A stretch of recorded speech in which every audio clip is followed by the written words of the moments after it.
Matteos, how do you do? I'm very well. Today. Thanks for coming. Intom all right? You're welcome. Grazzi lilkom. Aħna kif għet telespettaturi mill-ġimgħa l-ġimgħa nkomplu bil-mistoqsijiet, però il-ġimgħa l-oħra bdejna u ma nixtieqx li ovvjament min qed jistennina bit-tarif ma nfakrux. X'għandna nagħmlu biex bħal eżerċizzju bejn wieħed u ieħor tkellimna x'għandna nagħmlu biex nimmotivaw ruħna u biex kif ħanibdew. Però mbagħad issa fejn jidħol l-ikel. Tuhom naqra tips. Sa nagħmlu bdejna bil-breakfast. Iva, eżatt. Mela l-ewwel nett xtaqt inżid naqra ma li konna semmejna x'ma kellniex ħin illi fejtlu kundizzjonijiet mediċi dak li jkun l-aħjar għażla dejjem hija li jitkellem mat-tabib tiegħu u ma nutritionist kwalifikat jew dietitian kwalifikat għad-dieta personali tiegħu. Allura ħa nitkellmu b'mod ġenerali. Illi konna bdejna nsemmu illi l-ewwel nett il-famuż cereal jew il-famuż breakfast, sax kull tip ta' breakfast nistgħu ngħidu hekk. Mhuwiex bil-forsi li jittieħed, jiġifieri hemm sistemi dak li jgħidulhom intermittent fasting illi anke jintuża fit-kliniċi u starijiet l-Ingilterra u l-Amerika anke għat-trattament tal-obeżità fost trattamenti oħrajn. Ġifieri dak li jkun. Nispjegaw fuq għaliex? Mela le hemm ħafna funzjonijiet bħal pereżempju illi meta aħna nagħtu break lil ġisimna milli joqgħod jiddiġestixxi l-ikel, eċetera, diġà inti ħadd tagħmlu aktar effiċjenti. Jiġifieri jekk oġġett ħadmu l-ħin kollu, inti ħadd tagħmlu inqas b'saħħtu jekk nistgħu ngħidu hekk milli kieku tieħ il-break tiegħu bħal moħħna kieku l-ħin kollu naħdmu mhux ħanibqgħu daqshekk produttivi fuq ix-xogħol li kollna bżonn il-break sana. Dika raġuni waħda. Raġuni oħra hija illi l-ġisem meta m'hemmx ikel illi tajnieh ħajmur għax-xaħmijiet u juża lilu jaħraq ix-xaħam bħala enerġija. Allura flok ma aħna nqogħdu niddeppendu dejjem mill-ikel dejjem ġej il-ġuħ u rridu nkomplu niklu ħajnderru lill-ġisem illi jdur għax-xaħam li għandna storjat, allura ħanaħarqu aktar xaħam. U dak tidra għall-ewwel forsi ħadħoss il-ġuħ. Mhux hekk kull bidla hija daqsxejn żmien. U biex ma jbatix daqshekk glider jekk jħoss il-ġuħ f'dawn il-fitmijiet tas-sawm. Prosi tara.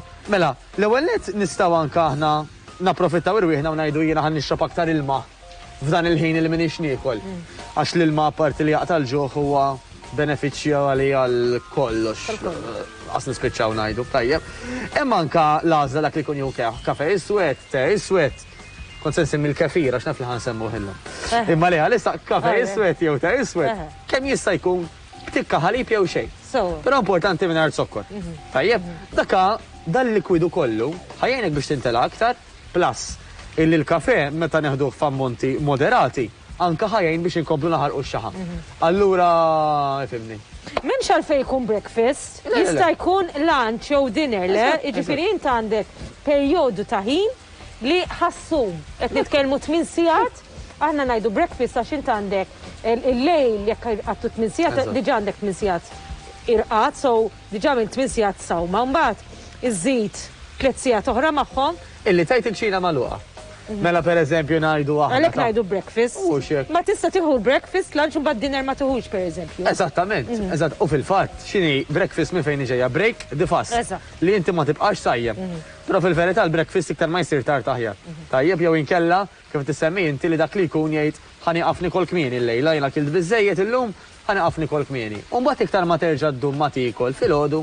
Jekk tiqaf tikol fil-5, għandek sar 5 ta' filgħodu biex tarġa' tqum u mbagħad forsi jekk tkun fil-5 xaw min iqum fis-7. U diġà għamilt is-sewma tiegħek regolari. Għandek siegħa ġewwa. U mbagħad tista' tqum u tieħu l-breakfast jekk trid hemmhekk. Jekk trid hemmhekk. Mela ħramlu ċara, din mhux liġi, din mhux. Imma jrid ikollok window. Jekk ħad tagħmel is-sawma l-aħjar li tagħmel 16-il siegħa is-sum. Jiġifieri 16-il siegħa eżatt, inti tixrob l-ilma jew il-kafe iswed jew it-te iswed u kemm jista' jkun ma tikol xejn. Mela 16-il siegħa is-sum.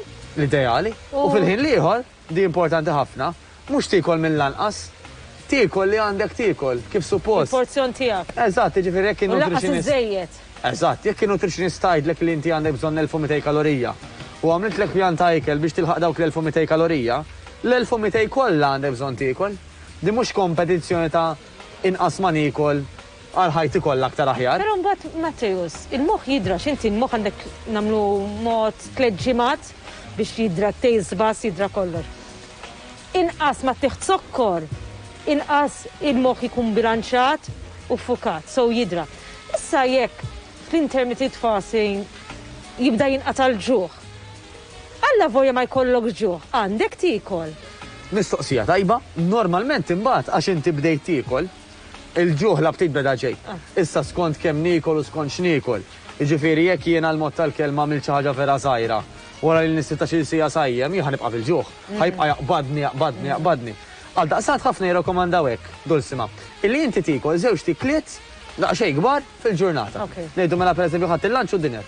Għax hekk anke tajda ħafna tnaqqir. Tnaqqir rridu nevitaw. Eżatt ġieli pereżempju nintefa' nara bejnietna. Nieħu tazza kafe u bla marrit ngħid naqqar tajjeb. Tajjeb, u jekk ikun hemm il-dar kollu galletti u gallettini, jiena għalihom ħammur, imma jekk jiena nkun ngħid isma' jiena ħanikol għall-lunch u għad-dinner. Il-bqija ċina magħluqa, ara kemm għandi aktar kontroll tas-sitwazzjoni. Ġifieri tnaqqir nipprovaw nevitaw, għax hemmhekk il-wiring is-sistema tal-moħħ tagħna hija prattika waħda għax imbagħad issib min jgħidlek isma' jien nippreferi l-lunch ma jkunx daqshekk kbir jew id-dinner ma jkunx daqshekk kbir. Pjuttost hija idea tajba li ma jkollniex id-dinner kbir. Ta' Dulsima, għax aħna qabel l-irqat aħjar nagħtu ċans li ġisimna jipproċessa l-ikel. Allora dak li kun jgħid isma' għandi lunch daqsxejn kbir. Ħadd snack wara nofsinhar pereżempju wara l-lunch u mbagħad ħadd dinner daqsxejn iżgħar. Kważi aħjar milli ngħid ħadd lunch daqs dinja u dinner daqs dinja, għax id-dinner daqs dinja jissambat ikollu effett anke fuq l-irqat. Ejja nagħtu tip ta' ikel li nistgħu nikkonsmaw aħna. Prosit ħi. Mela. Aw dak li kelli jgħidulu it burns fat automatikament, le? Jekk tikkonsma. Sa ċertu punt jgħin lill-ġisem biex joħraq aktar xi ħaġa, mela semmejna l-kafe li huwa the number one. Imbagħad, ħafna mill-ħaxix pereżempju u anka ħafna mill-proteini, Dulsima.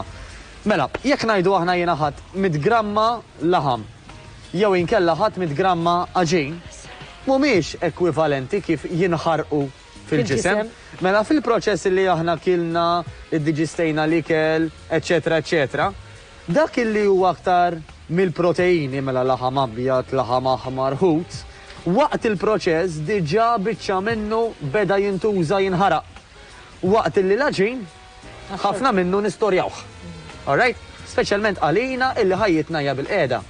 Peress li aħna ma tantx nagħmlu użu tajjeb minn daw il-karboidrati, carbohydrates li tina l-aġin, ħafna minnu jiġi storjat sfortunatament bħala xaħam. Ma morrux nagħmluh it-toilet kif hawn min jaħseb. Ġifieri meta ġieli mmorru t-toilet u ngħidu tajjeb, kien daqsxejn sostanzjali, ma jkunx għax inti dak li kelli kilt armejtu. Kieku tajjeb. Nistgħu nibdew pereżempju il-lumi li tasar il-lumi, hawn jgħidlek iżidlu l-apple cider vinegar. Huwa tajjeb. Mela, il-ġinġer pereżempju jekk insemmu x'min kollox nisma', inti semmejt li fuq suġġetti pereżempju l-kefir. Il-kefir. Dan ikel naturali. Tajjeb li ġej litteralment mill-leliqi u mis-siċar. Il-kefir għal-benefiċċju tat-telespettaturi jisu yogurt li nixtruh partikolari. Partikolari, mhux yogurt, ma jisu yogurt. U jinxtorob, le? Ekku, min jagħmlu mal-smoothies jagħmel xi taħlita. Jiena nixorbu waħdu u verament joġobni. Prosit, ara għall-mistoqsija tiegħek Dulsima ta' x'laħjar nieklu. Il-ġisem minn dejjem kien magħmul. Il-bniedem, minn dejjem kien magħmul illi pereżempju jitla ma' siġra u jaqta' il-frott. Jiżra xi żerrija u jitla jinnaf ir-ross, il-patata dal-affarijiet. Mela iktar huma qrib in-natura, aktar aħjar. Issa, iktar ma' prodott u x'inhu meta ndawru l-label fuq wara naraw klim tqilu komplikat u ma jispiċċa qatt, aktar fih affarijiet miżjudin jew modifikati. Dak trid tevithom. Kemm jista' jkun? Issa mhux qed ngħidu ħadd xi ħaġa ħatoqtlok jew ħadd ħaxnek. Jew tagħmlu int, tagħmilhom int id-dar. Idealment tagħmlu inti jekk għandek pereżempju dawn l-energy bars. Mhux hekk. Jekk tiżidilhom iċ-chia seeds, pereżempju almonds, cranberries, għasel, nafu li l-għasel bifiet sokkor. Pereżempju l-peanut butter, eżempju tajjeb, tagħmlu int. Eżatt. Ara, anka llum, pereżempju speċjalment fejn jitlu riċetti, l-intent jista' jkun ħabib tagħna. Llum tiktiblu healthy recipes. Jekk tagħmlu fil-blender, tixtri l-karawett, jiġifieri tirrostjah ftit, tagħmlu fil-blender, jiġi iż-żejt, tara ż-żejt joħroġ minn ġo fih. U jiġi peanut naturali. Żejt naturali. Ġo fih, jiġifieri kif qed tajt. Without added sugars, salts, anything. Alternattivi hemm kemm trid, min għandu l-ħin jista' jippreparahu, terġgħu tgħid illum anke hawn servizzi anke hawn Malta stess li waslulek ikel naturali d-dar, jiġifieri l-għażla hemm qiegħda wkoll. L-avokado, pereżempju. L-avokado tal-ġim. Dawk issa ħan nitkellmu fuq healthy fats. Għax hawn min jibża mill-darba tkellimna fuq l-olive oil. għaw min jibża mill-olive oil, għaw min jibża mill-avokado, għax fija ammont sostanzjali ta' fets, imma dawn huma fets li l-ġisim għandu bżonn. Ekku, u ma tajbin għal-ġilda xara dwifer, għall-għada. Għal-musran, għall-organi tagħna. Għall-organi, ma xbħalek. Ġifiri anka għal-moħ. Il-moħ għandu bżonn xaħam tajjeb biex jifunzjona aħjar. U allura l-qofol ħajkun dan. Mela l-ewwel qed nieħdu parir minn nutritionist jew dietitian fuq il-pjan personali tagħna. Però biex anka nibdew b'mod prattiku, aħna ħan eliminaw mill-kabot fil-friġistana affarijiet li kemm jista' jkunu ma proċessati. Mela ħallu affarijiet li huma naturali. Semmu per eżempju ċertu frott, għax, again, ma sax nieħdu ħafna frott dulsima. Huwa zokkor minn kelli huwa naturali xorta huwa zokkor.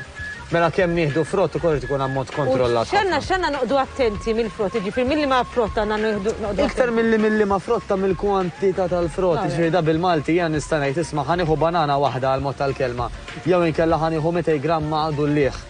Essaċ kważi tagħni l-istess ammont ta' zokkor biex inġiblek eżempju banali. Imma jekk imbagħad jiena ngħid orajt mela kont bravu ma ħaġ banana.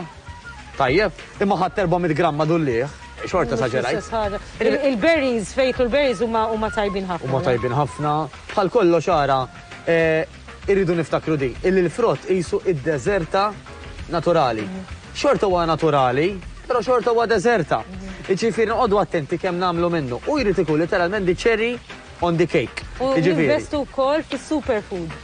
Esattament, ġifiri, jekk qed nitkellmu fuq superfood qed insemmu l-bajt pereżempju, illi fih il-proteini, magħmul minn ħafna proteini. Flex seeds. Illi fih iż-żejt jista' jiġi mill-pjanti kif tajt inti mill-flex seed jew żejt taż-żebbuġa, jew żejt anka tal-ħut. Tajjeb. U dal-ikel jekk isib postu fil-pjan tagħna, laqqas hemm għalfejn li jkun mhux xi ħaġa riċida. Imma ngħid ara jiena fjakkajt, għandi l-għażla. Jew nieqaf x'imkien u mmur nieħu xi ħaġa ta' malaj proċessata, jew ngħid għandi naqra yogurt, għandi naqra lewsu f'kemm li ngħidlek għamilt snack nutrittiv. Grazzi ħafna Matteo. Grazzi lilkom. Grazzi anke lilkom it-telespettaturi, nispera li konna wkoll ta' benefiċċju għalikom u dejjem ibatulna jekk tixtiequ ninsaqsu lill-esperti tagħna fuq bejnietna Facebook page. Tlaqtina. Narak.